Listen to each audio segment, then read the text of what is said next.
Yes, Mr. Speaker. I would now yield 5 minutes to the gentlewoman from Illinois, a member of the Financial Services Committee, Ms.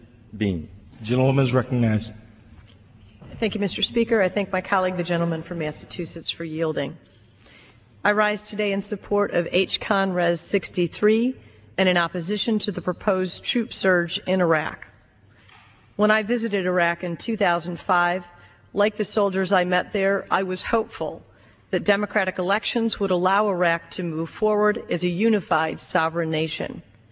While the elections demonstrated a commitment from the Iraqi people to do that, the situation on the ground has instead worsened, sectarian violence has increased, and the escalating death toll for American and allied troops and the Iraqi people demands serious scrutiny of our strategy in Iraq. When I met with the President's military and national security advisors last month to learn about their new plan, I anticipated that a new course would be proposed. Regrettably, this surge does not constitute a new course. We've tried multiple troop surges. After the most recent surge last summer conducted in Baghdad, the U.S. military declared that it had, and I quote, not met our overall expectations of sustaining a reduction in levels of violence. In fact, attacks increased by 22%, and already, after 20% of the current surge has been deployed, violence has not decreased. Instead of sending more troops, our military mission in Iraq must shift from attempting to secure Iraq to better equipping and training the Iraqi security forces so they can secure their own country.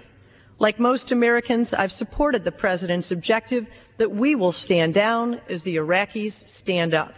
We've already trained nearly 325,000 Iraqi security forces toward that end. For 4 years, Americans have seen the brave men and women of our armed forces perform their duty courageously.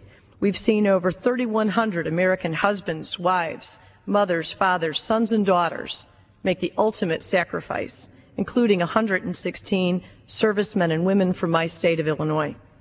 We've seen $400 billion in hard-earned tax dollars invested in this effort and to support those fighting. What we haven't seen is real accountability for results. That's why I've joined my colleagues in the Blue Dog Coalition to introduce the Iraq War Cost Accountability Resolution. This resolution requires accountability in 4 ways: spending accountability, contractual accountability, budget accountability, and importantly, Iraqi accountability. To ensure spending accountability, this resolution requires the Department of Defense Inspector General to provide an accounting of all military and reconstruction spending and a report to Congress every 90 days, including how and where our tax dollars are being spent, transparency in contracting and procurement methods, in levels of participation from other countries, additional funding required, and importantly, sanctions are applied for fraud, abuse, and war profiteering. To enforce contractual accountability, a select committee akin to the Truman Committee would be created to investigate the awarding of contracts and their execution to protect our tax dollars.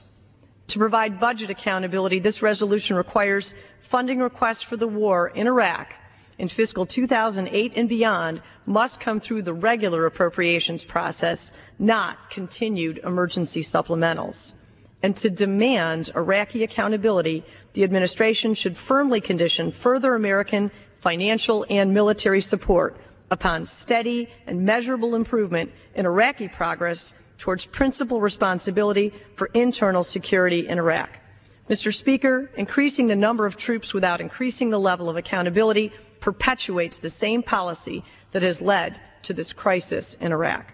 I urge my colleagues on both sides of the aisle to support both of these resolutions. Instead of sending more troops, let's provide the high degree of accountability that the American people demand and that our valiant men and women serving in Iraq deserve.